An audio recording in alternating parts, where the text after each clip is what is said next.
붙이고 수복이라는 주제로 강의를 청해 듣도록 하겠습니다. 예, 발표를 청해 듣도록 하겠습니다. 큰 박수로 환영해 주시기 바랍니다.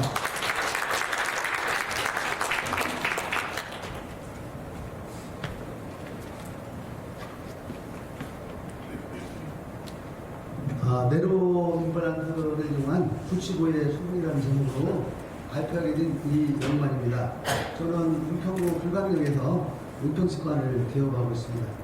우리 김성태 원장님과 또 우리 이정태 교수님 또 이렇게 발표할 기회를 주셔서 정말 감사드립니다. 아티클 리뷰를 말씀드리겠습니다. 살펴보겠습니다. 마조가 2012년에 화학대구치에 2개의 네로 임플란트를 33명의 환자에게 66개의 임플란트를 식립한 사례가 되겠습니다. 또 곤잘레스는 2021년도에 총 1245개의 네로 다이아메터 임플란트를 식립했으며 36개를 팔로우를 했습니다. 86.8%의 성공률을 보이고 마지막 보너스는 0.81mm로 미약했다는 보고입니다. 또 가자리 2019년에 발표한 논문을 보면 크리스탈 폼 레벨 체인지가 네로 임플란트와 스탠다드 임플란트 2개의 임플란트를 비교해서 네로 임플란트가 크리스탈 폼 레벨 체인지가 아주 적었다는 것이죠. 그런데 문제는 이 사람이 주장하는 것은 프랙처 레이스턴트의 그 파열의 저항성이 25%나 감소했다는 겁니다. 그래서 저는 저희 치과에서 윙 임플란트를 2014년부터 22년까지 8년간 8,733개의 네로 임플란트를 식립했으며 1,532개는 로볼라에 1,159개는 어퍼볼라에 구치부에 한 2,700개 정도를 식립을 했습니다. 소구치를 포함해서 대구치 부위에 총 5,555개의 임플란트를 식립을 했습니다. 프랙처도 없었고 윙 임플란트는 저항성이 있어서 구치부에 사용하는데 아무런 문제가 없었다는 것을 보여드리고 윙 임플란트를 중심으로 해서 몇 가지 사례를 말씀드리고자 합니다. 크레미시 레포트인데요. 시간 관계상 빨간 것이 강조된 부분만 보여드리겠습니다. 우리가 여러 스타디를 보면 와이더 임플란트가 마지날 보건 노스가 훨씬 더 많이 일어난다고 크레미시가 주장합니다. 그래서 가능하면 네로로 가는 것이 좋다고 크레미시도 말을 합니다. 저도 크레미시 논문의 레포트에 동의를 합니다. 오버로딩을 피해야 되겠지만 부득이하게 오버로딩을 가해줄 수밖에 없습니다. 오버로딩은 오세오 인테그레이션의 페이딩, 또 스크루 누즈닝, 또 스크루의 파절. 그 중에 제일 심각한 문제 중에 하나는 구치부에 오버로딩 됐을 때 프랙처가 더 많이 일어난다는 것입니다. 프랙처 다진 모음이고요. 오버로딩 됐을 때 다양하게 프랙처진 임플란트를 볼 수가 있습니다. 파절 방지하기 위한 노력인데요. 임플란트 파절 방지하기 위해서는 과도한 교합력을 피하고 또 척박력을 피하고 또 조기 접촉을 제거하고 넓은 직경의 임플란트를 사용하면 그리고 강도가 높은 소재를 사용하면 임플란트 프랙처가 들어가겠죠. 그러나 저는 임플란트의 구조를 변경을 했습니다. 날개형 임플란트를 개발하고 또 파절 방지를 위한 노력을 했습니다. 임플란트 구조 변경의 의미는 임플란트 주변의 볼륨성을 도와주는 기능에 영향을 줄 수가 있을까? 또 생물학적인 폭격에 영향을 줄 수가 있을까? 또 임플란트 주위의 연조직의 부착 능력에 변화를 줄 수가 있을까? 이런 가설을 정해놓고 날개형 임플란트에 대해서 의미를 적어봤습니다. 임플란트와 임플란트 주변에 가해지는 능력의 변화를 시켜보자는 거죠. 능력이 한 곳에 집중되는 것을 막아주자는 것입니다. 저희는 그 중에서도 임플란트를 구조를 변경해서 임플란트 파제를 위한 실험을 해보았습니다. 여러 가지 실험이 많이 있습니다만은 스트레스에 대한 한 가지를 보여드리겠습니다. 맥시멈 스트레스는 힘이 한 군데에 집중되는 것인데 제일 큰 힘이 어디에 집중하느냐 하는 것입니다. 여기 보시면 날개가 없는 임플란트는 맥시멈 스트레스가 23뉴턴이었고 날개가 있는 임플란트는 21뉴턴으로 떨어졌습니다. 그러니까 날개가 없는 임플란트보다 날개가 달린 임플란트가 맥시멈 스트레스가 감소하는 것을 볼 수가 있습니다. 날개가 있어서 스트레스를 분산하고 응력을 한 곳에 집중되는 것을 막아주어서 스트레스가 적어진다는 그런 실험을 통해서 알 수가 있습니다. 이런데 유한 요소 분석이라고 하는데요. 임플란트에 대해서 이 이외에도 많은 실험이 있습니다만은 자료는 한림대에서 저와 같이 스타를 했던 연구를 했던 프로 담당했던 최동규 교수님이 가지고 계십니다.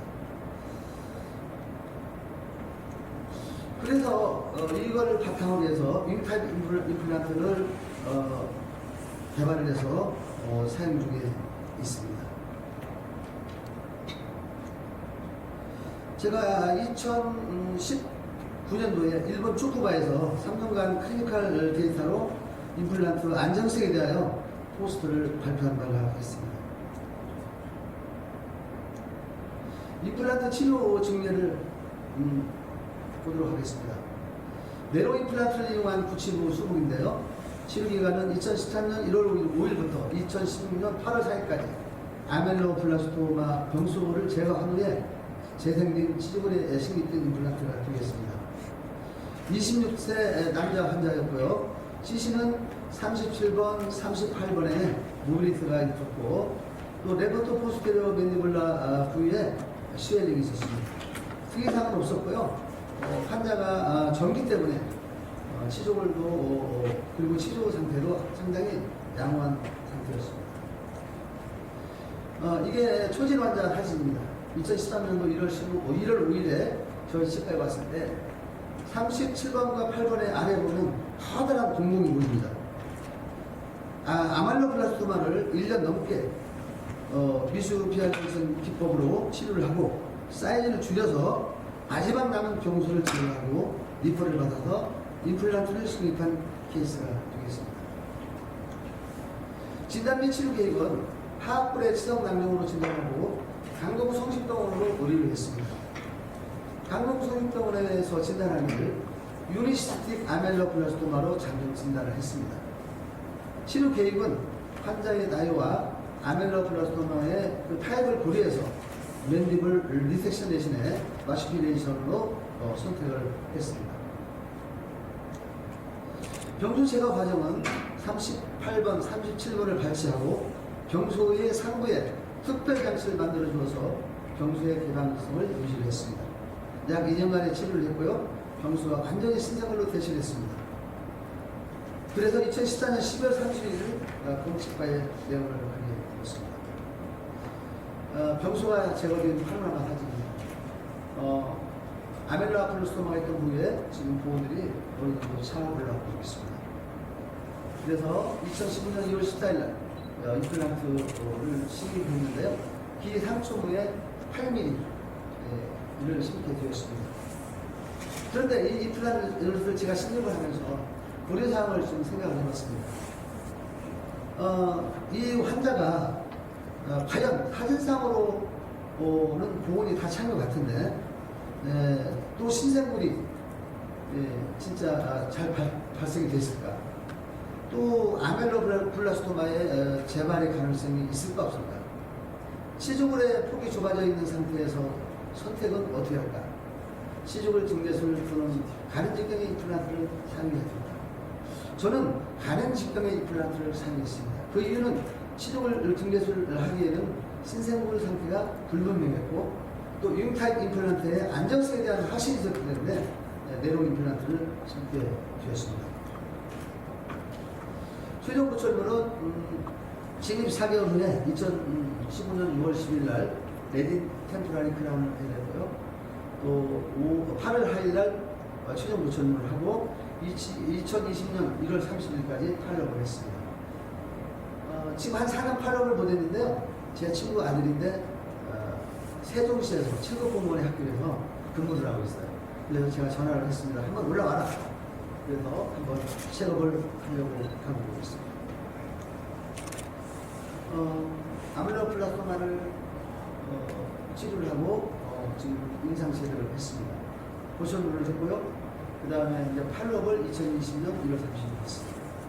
한눈에 볼 수 있도록 아멜로플라스마 초진 병수부터 병수 제거 후에 또 임플란트 식립 후 또 임시 보철물, 최종 보철물 5년의 사진을 볼 수가 있는데요.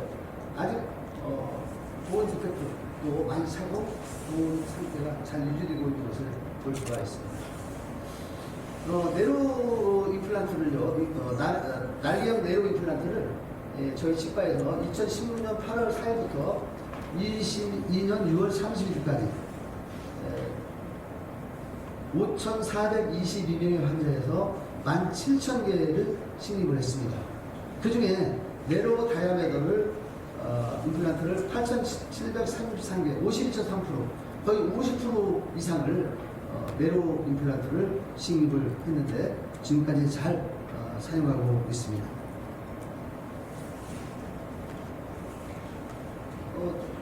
다른 케이스를 한번 보도록 하겠습니다. 57세 여자 환자분이고요.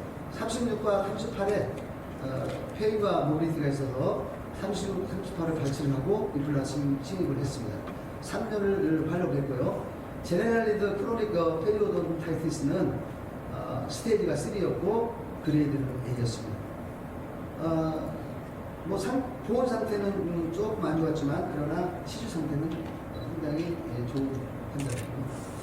여기 보면 이제 2018년 2월 23일에 37번과 8번을 발치를 하고 3월 15일 날 네로 임플란트를 식립하고 10월 16일 날 고철을 완성하고 한 3년 후에 21년도에 팔로우를 했는데 보온 뒤축도 디펙트가 보이 잘 차고 있는 것을 볼 수가 있습니다.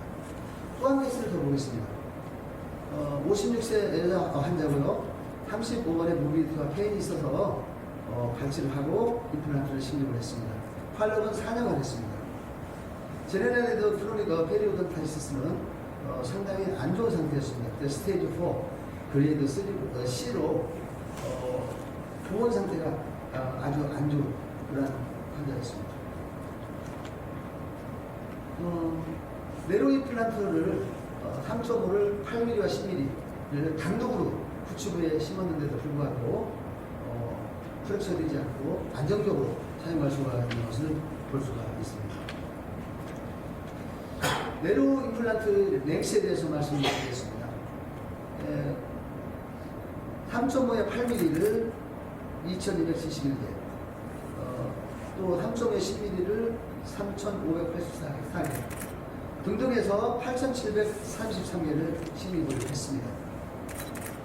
8mm와 10mm 비교적 짧고 또 네로우한 임플란트를 심었지만 사용을 잘하고 있다고 보여집니다. 결론을 말씀드리겠습니다. 네로 다이아메터 임플란트는 치주골의 흡수를 적게 하는데 유리한 구조물입니다. 그러나 임플란트의 파열에 대한 저항성이 낮아서 구치부에 사용하는 것은 한계가 있습니다.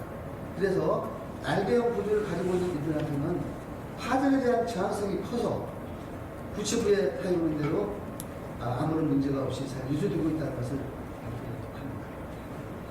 감사합니다.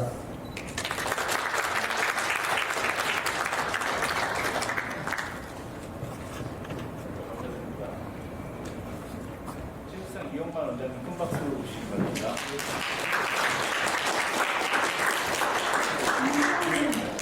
서울대학교 치료병원 치아교육의 수업을 주관한 임상치아 연수 과정은 31일 날 타입 모범이고요. 상태는